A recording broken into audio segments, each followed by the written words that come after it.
तो दोस्तों आज हम लोग कवर करेंगे क्लास 12th क्वार्टरली एग्जामिनेशन जुलाई 2026 के हिंदी के संपूर्ण प्रश्नोत्तर को कवर करेंगे। तो ये जो पेपर आप सभी को दिया जा रहा है 1000% ओरिजिनल पेपर जो है आप सभी को दिया जा रहा है।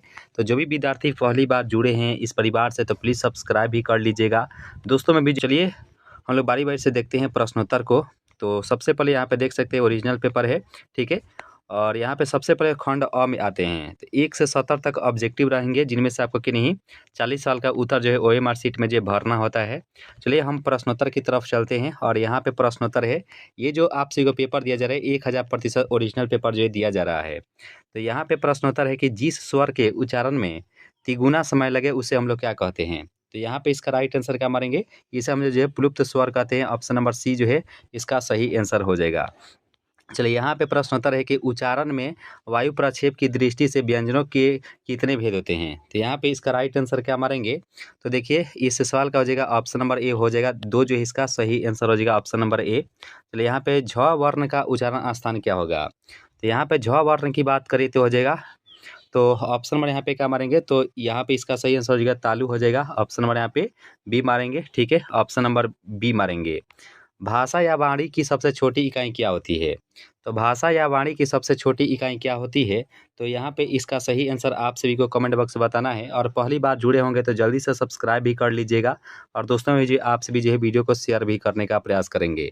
तो यहाँ पे इसका सही आंसर हो जाता है ऑप्शन नंबर यहाँ पे देखिए 4th का आंसर क्या मारेंगे, हम लोग वर्ण कहते हैं, ऑप्शन नंबर ए। चलिए यहाँ पे प्रश्नोत्तर देखेंगे कि निम्नलिखित में से द्विगुण व्यंजन इनमें से कौन सा हो जाएगा। द्विगुण व्यंजन की बात करें तो यहाँ पे हो जाएगा ढ और ढ हो जाएगा। ऑप्शन नंबर यहाँ पे जो डी है इसका सही आंसर हो जाएगा ऑप्शन नंबर डी मारेंगे। चलिए यहाँ पे प्रश्नोत्तर देखिएगा कि अंतस्थ व्यंजन को अन्य किस नाम से जाना जाता है। तो अंतस्थ व्यंजन को और किस नाम से जाना जाता है, तो ये जो है अर्धस्वर। ऑप्शन नंबर बी जो है इसका राइट आंसर हो जाएगा option number B. A to Z आप सभी को ओरिजिनल पेपर यहाँ पे दिया जाता है, तो जरूर सब्सक्राइब भी कर लीजिएगा। बोर्ड एग्जाम 2027 में भी आप सभी को ऐसे ही फरवरी में दिया जाएगा दोस्त, ठीक है। तो आप सभी दोस्त सब्सक्राइब करके रखिएगा और दोस्तों में भी आप सभी जो है वीडियो को शेयर भी कर दीजिएगा। यहाँ पे 7 प्रश्नोत्तर है कि ओ जो है किनके मेल से बना है, तो अ जोड़ ऊ से ओ बना है। तो यहाँ पे इसका राइट आंसर क्या मारेंगे, तो ऑप्शन नंबर यहाँ पे जो डी ऑप्शन है इसका राइट आंसर हो जाएगा ऑप्शन नंबर डी मारेंगे। पहली बार जुड़े हैं तो जरूर सब्सक्राइब भी कर लीजिएगा। यहाँ पे जो भी पेपर कराया जाता है 1000% ओरिजिनल पेपर कराया जाता है। यहाँ पे देख ही सकते हैं सभी जो पेपर है आप सभी को 1000% ओरिजिनल करवाया जाता है। अंतस्थ व्यंजनों की संख्या कितनी होती है, तो ये जो है 4 होती है। तो ऑप्शन नंबर बी जो है इसका राइट आंसर हो जाएगा, ऑप्शन नंबर बी मारेंगे। तो ये तो प्रश्नोत्तर हम थे 7 का, हम लोग यहाँ पे डी मारेंगे, ठीक है। और यहाँ पे जो है अंतस्थ व्यंजन की संख्या जो है 4 होती है, ठीक है।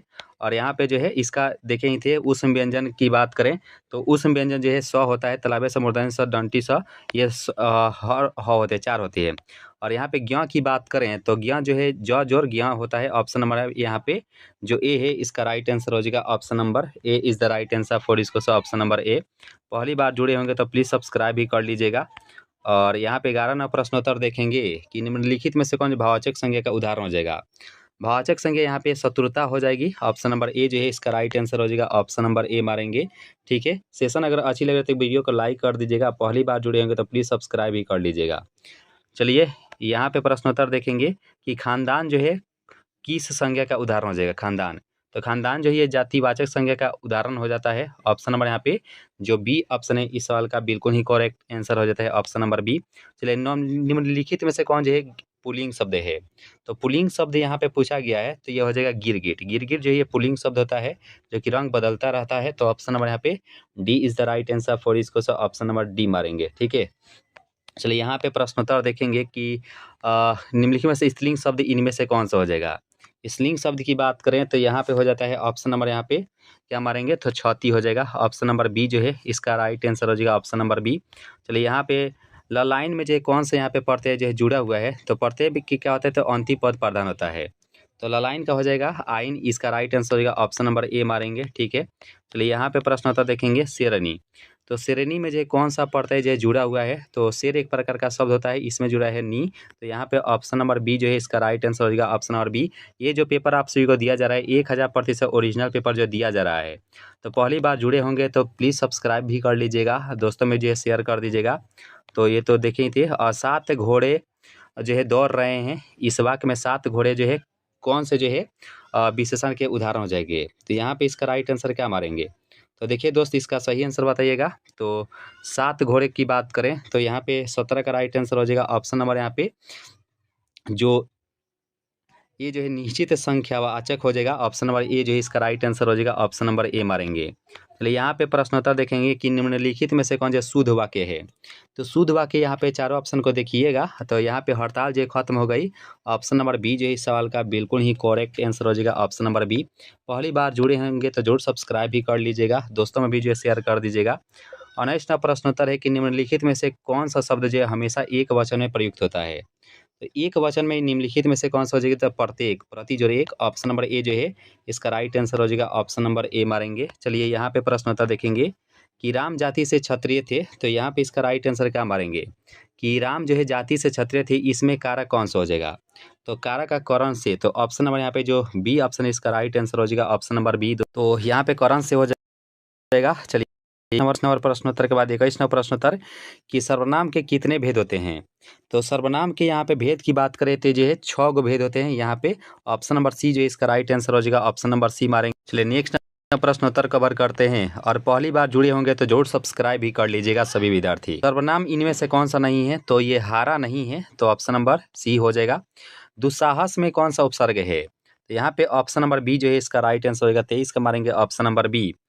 एक बार आप सभी दोस्त से निवेदन करेंगे कि बार वीडियो को लाइक कर दीजिएगा और अपने अपने जो दोस्तों में भी जो है शेयर कर दीजिएगा, क्योंकि स्टडी विषय पर हमेशा रियल पेपर का ही सोल्यूशन करवाया जाता है। तो शेयर कर दीजिएगा, ठीक है। अभियुदय में जो कौन सा उपसर्ग है? तो अभी उपसर्ग है, तो ऑप्शन नंबर यहाँ पे बी मारेंगे। जिन अक्षरों के बीच संधि हुई है, यदि उन्हें संधि के पहले वाले रूप में अलग अलग करके रखा जाए तो उसे हम लोग क्या कहते हैं? तो 26 नंबर प्रश्नोत्तर देखेंगे तो यहाँ पे इसका सही आंसर हो जाएगा ऑप्शन नंबर यहाँ पे जो ए है सही संधि विच्छेद। ऑप्शन नंबर ए मारेंगे। और जिस समास से में अंतिम पद प्रधानता हो उसे हम लोग क्या कहते हैं? तो 27 नंबर प्रश्नोत्तर आप सभी की स्क्रीन पर है। इसका राइट आंसर क्या मारेंगे? तो देखिए 27 का हो जाता है ऑप्शन नंबर सी, यानी कि तत्पुरुष समास हो जाएगा। ऑप्शन नंबर यहाँ पे जो सी ऑप्शन है इस सवाल का बिल्कुल ही करेक्ट आंसर हो जाएगा। ऑप्शन नंबर यहाँ पे C is the right answer for this question. Option number C, C is the right answer for this question. चलिए नेक्स्ट प्रश्नोत्तर कवर करते हैं। निम्नलिखित में से कर्मधारय समास का उदाहरण इनमें से कौन सा हो जाएगा?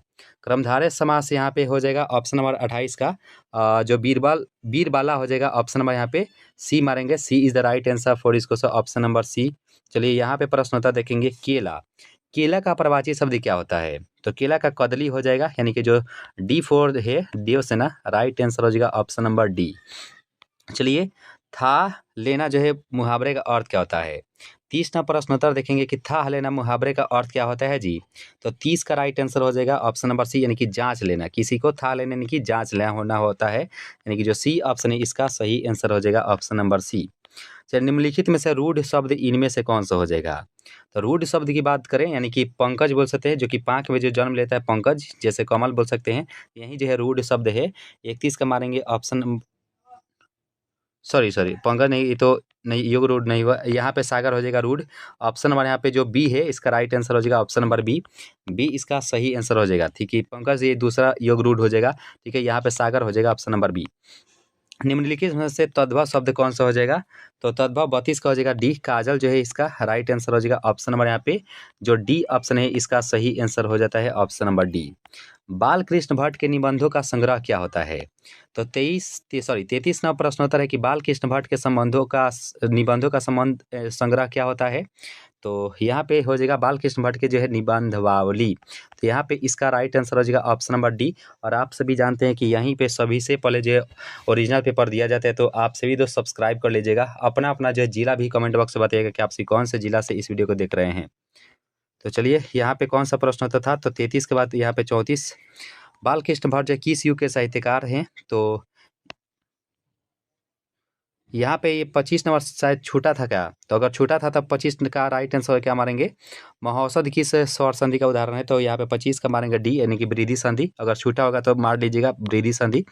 बाल कृष्ण भट्ट यहाँ पे क्या हो जाएगा? तो ये भारतीय हिंदी युग। ऑप्शन नंबर आधुनिक काल का भी कवि है, ऑप्शन नंबर सी। चंद्र शर्मा गुलेरी रचित निम्नलिखित में से कौन सी कहानी नहीं है, तो नहीं पूछा गया है। तो 35 का मारेंगे ऑप्शन नंबर यहाँ पे जो ए है, भोर का तारा, राइट आंसर हो जाएगा ऑप्शन नंबर ए।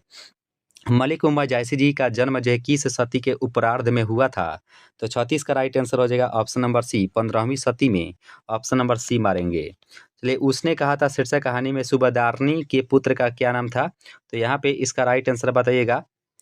तो ये इसका आंसर आप सभी को कमेंट बॉक्स में बताना है, तो यहाँ पे ऑप्शन नंबर बी मारेंगे।